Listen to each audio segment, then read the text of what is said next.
ये मद्रासा शब्द ही विलुप्त हो जाना चाहिए। जब तक ये मद्रासा दिमाग में घूमते रहेगा तब तक बच्चा को भी डॉक्टर इंजीनियर नहीं बन सकता है। कंपटीशन चल रहा है कि हमें गुजरात मॉडल हिंदुस्तान को बनाना है, हमें उत्तर प्रदेश मॉडल बनाना है, या जो आसाम के जो चीफ मिनिस्टर है वो उनसे भी 2 कदम आगे जाना चाहते हैं। उत्तर पूर्वेर कोनो राज्येर मुख्यमंत्रीर एत चर्चा, ন্যাশনাল মিডিয়াতে এত কভারেজ, সেকুলার লিবারেল গ্যাং যারা ঠিক করে দেয় দেশের কে সাম্প্রদায়িক আর কে নয়, তাদের ঘোষিত শত্রু। ক্ষমতায় আসার 1 বছরের মধ্যে 30 জন দাগি ক্রিমিনালের এনকাউন্টার। উত্তরপ্রদেশের দাঙ্গাবাজদের বাড়িতে বুলডোজার, তো আসামে ড্রাগ মাফিয়াদের। বিভিন্ন মিল খুঁজে পাওয়াতে আজ আসামের মুখ্যমন্ত্রী হিমন্ত বিশ্ব শর্মা সারা ভারতে আর এক নামে পরিচিত, উত্তর পূর্বের যোগী।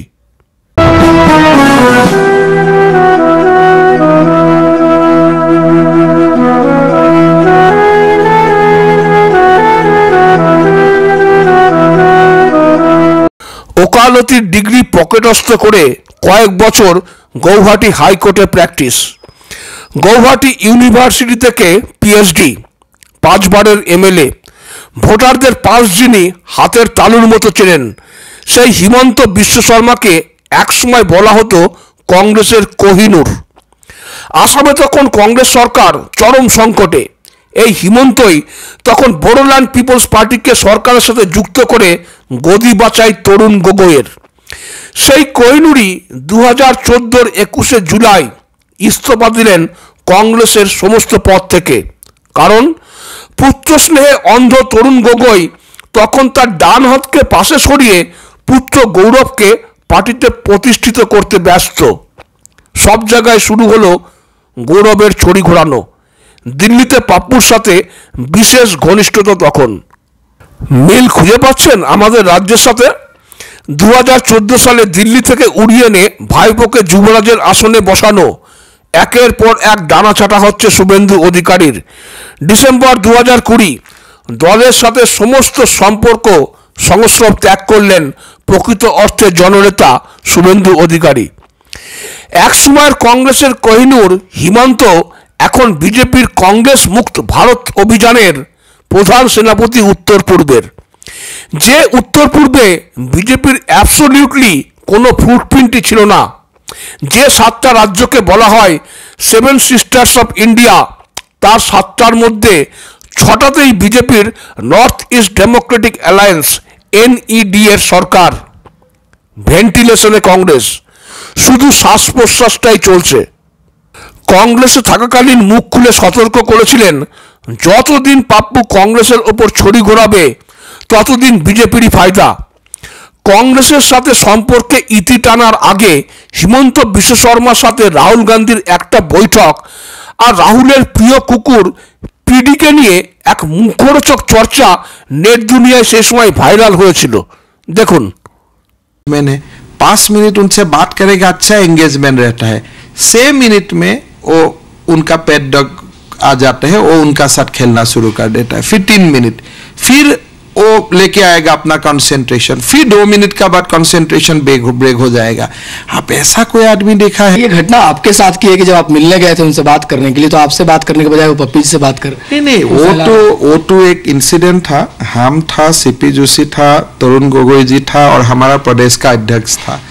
तो ऐसा बातचीत में क्या हुआ, एक समय में सीपी जोशी और गोगोई जी का बीच में थोड़ा झगड़ा जैसा हो गया। तब झगड़ा हुआ तो वो कुत्ता टेबल पर आया उसी समय, और जो प्लेट सा कॉमन प्लेट में बिस्किट था उससे बिस्कुट उठाया। तो आई वॉज एक्सपेक्टिंग कि Rahul will intervene in the dispute, कि भाई आप लोग झगड़ा मत करो। वो हमसे देखा और देखे हंसा कि भाई कुत्ता उठा के ले गया। तो ठीक है, 2 मिनट का बाद मेस आता था, वो किसी को बेल मार के बुलाएगा कि प्लेट चेंज कर दो। ये तो एक हमका एक्सपेक्टेशन था। प्लेट भी चेंज नहीं हुआ, फिर उसी प्लेट से 2 एक उठा के बिस्किट भी खाया। तो मैं तो हैरान हो गया, भाई ऐसे कैसे देश चलेगा। तो वही दिन था, मैं आते आते राहुल जी को बोल के आया कि राहुल जी बहुत धन्यवाद, आपने हमको इतना काम करने का मौका दिया। যে ভিডিও দিয়ে প্রতিবেদন শুরু করেছিলাম সেই মাদ্রাসা প্রসঙ্গে ফেরা যাক। আসামে সরকার পরিচালিত প্রায় 700 মাদ্রাসা, আর তার পিছনে প্রতি বছরে প্রায় 260 কোটি টাকা খরচ। এটাই চলে এসেছে এতদিন।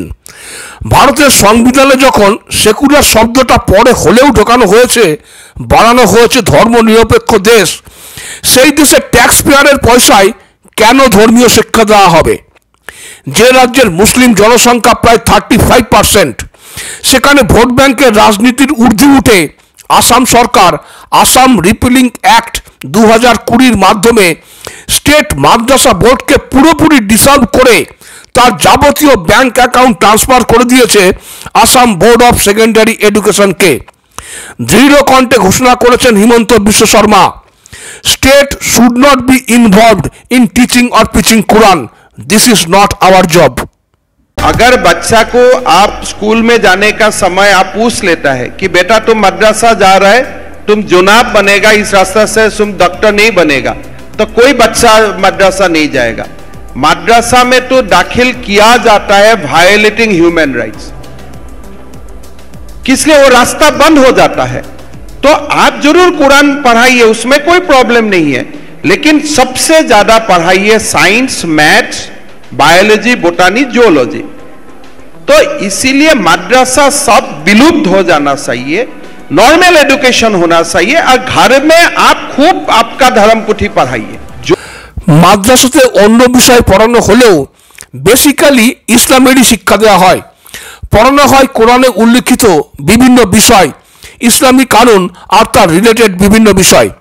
এবার প্রশ্ন, ধার্মিক শিক্ষার নামে যা পড়ানো হয় তা ছাত্রদের জীবনে কোন কাজে আসে? শোধ গঙ্গা এটা হলো এমন একটি সংস্থা যারা পিএইচডি করছে এমন ছাত্র ছাত্রীদের থিসিস জমা করার জন্য একটা প্ল্যাটফর্ম দেয়। সেই শোধ গঙ্গার তথ্য অনুসারে মাদ্রাসায় পড়া ছাত্রদের শুধু 2% হায়ার এডুকেশনে আগ্রহী, 42% ছাত্র চায় ভবিষ্যতে ইসলাম ধর্ম প্রচার করতে, 16%-এর ইচ্ছা শিক্ষক হয়ে সেই ধর্মেরই শিক্ষা দিতে, আর 8% ছাত্র চায় ইসলামের সেবা করতে। মানে জীবনের চারিদিকে শুধু ধর্ম আর ধর্ম। এমনিতেই দেশের 20 কোটিরও বেশি মুসলিমদের শিক্ষার লিটারেসি রেট দলিতদের থেকেও কম। সেখানে ধর্মের নামে ছাত্র ছাত্রীদের আর কতদিন আধুনিক শিক্ষা থেকে বঞ্চিত করে রাখা হবে? সুতরাং হিমন্ত বিশ্ব শর্মা যা যা বললেন তা প্রতিটি আধুনিক মানুষের একেবারে মনের কথা। উত্তর পূর্বের এই যোগীর নেওয়া আরেকটি সিদ্ধান্তের কথা বলতেই হচ্ছে। আসাম বিধানসভায় পাশ হয় আসাম ক্যাটল প্রিজার্ভেশন বিল 2021। এই বিলে হিন্দু, জৈন, শিখদের যে কোনো ধর্মস্থানের আশেপাশের 5 কিলোমিটারের মধ্যে বিফ বেচা ও কেনা দণ্ডনীয় অপরাধ। হতে পারে 3 থেকে 8 বছর পর্যন্ত জেল আর 5 লাখ টাকা জরিমানাও। যে রাজ্যের 9টি জেলায় ইসলাম হলো সব থেকে বড় ধর্ম, যে রাজ্য আর বাংলাদেশের মধ্যে 263 কিলোমিটার লম্বা বর্ডার, সেখানে ভোট ব্যাংকের রাজনীতির জন্য উদয় হওয়া পার্টি AIUDF আর ভেন্টিলেশনে চলে যাওয়া কংগ্রেস যথারীতি এই সিদ্ধান্তের প্রবল বিরোধিতা করেছে। এই প্রসঙ্গে শেয়ার করছি আমার নিজের একটা ছোট্ট অভিজ্ঞতা। মাসটা ছিল রমজান মাস। ফ্লাইট দুবাইয়ে ল্যান্ড করার আগে শুনলাম পাইলট প্লেনের পিএ সিস্টেমে অ্যানাউন্স করছে যেহেতু রমাদান চলছে তাই প্রকাশ্যে পাবলিক প্লেসে খানাপিনা পুরো নিষিদ্ধ। আমি বলছি আরব দেশগুলোর মধ্যে সব থেকে মডার্ন লিবারেল দুবাইয়ের কথা। এই রমাদান চলাকালীন বাই দ্য ওয়ে ওরা কিন্তু রমাদান বলে, রমজান নয়। এই সমস্ত মুসলিম দেশে অন্য ধর্মের অন্য দেশের নাগরিকদেরও বাধ্যতামূলক মানতে হয় এই নিষেধ। যুক্তি কি? প্রকাশ্যে খাওয়া দাওয়া করলে সেখানকার মূল নিবাসী মানে সিটিজেনদের ভাবনায় আঘাত করা হবে। জাস্ট কল্পনা করুন তো, এই ঘোষণাটাই হচ্ছে নবরাত্রি চলাকালীন দিল্লিতে ল্যান্ড করার আগে প্লেনে। কেঁপে উঠবে সারা দেশ। ইসলামিক দেশ পাকিস্তানে কিন্তু শুয়োরের মাংস বেচা ও কেনা দুটোই বেআইনি। আমাদের দেশে তো আবার মন্দির বানানোর কথা বললেই কমিউনাল, আর মসজিদ বা গির্জা বানাতে সাহায্য করলেই সেকুলার। हिंदू ही सेकुलर और हिंदुत्व ही सेकुलर। हिंदू ही सेकुलरिज्म का सबसे ज्यादा गारंटी है। जो प्रदेश में हिंदू है वहां में मुसलमान शांति से रहता है, और जहां हिंदू माइनॉरिटी है वो जगह में डिक्टेटरशिप होता है। और वही आप पूरा एग्जाम्पल देके देखिए। শপথ গ্রহণের 1 বছরের মধ্যে 22,958 জনকে সরকারি চাকরির নিয়োগপত্র ধরিয়ে 50,000 লোকের সামনে গৌহাটিতে চ্যালেঞ্জ ছুড়ে দিলেন, পারলে একটা জালিয়াতি খুঁজে দেখান। দেখে শুনে আমাদের রাজ্যের বাঙালিদের তো আবার হার্ট অ্যাটাকের জোগাড়। TET, group C, group D, SSC সর্বোচ্চ জালিয়াতি আর দুর্নীতি, সেখানে পাশের রাজ্য আসামে একই অনার সৃষ্টি।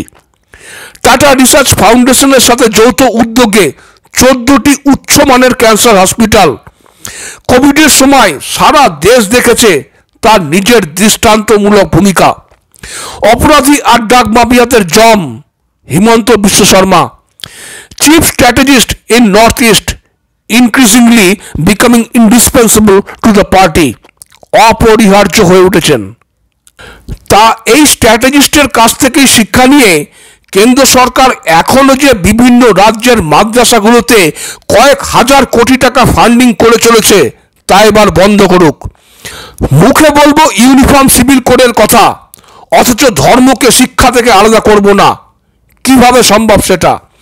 ছোটবেলায় বাচ্চাদের মনে যে বীজ বোনা হয় তাই একদিন মহিরুহে পরিণত হয়। পাকিস্তানের 60,000 মাদ্রাসাতে পড়া লাখ লাখ ছাত্রদের 53%, 53% সরাসরি জিহাদকে সমর্থন করে। তাই কট্টরতার কাঁটা না বিজ্ঞানের ছায়া, কোনটা সেটাই ভাবুক সবাই। ভালো থাকবেন। ভালো লাগলে পরের ভিডিওতে অবশ্যই পাশে থাকবেন। নমস্কার।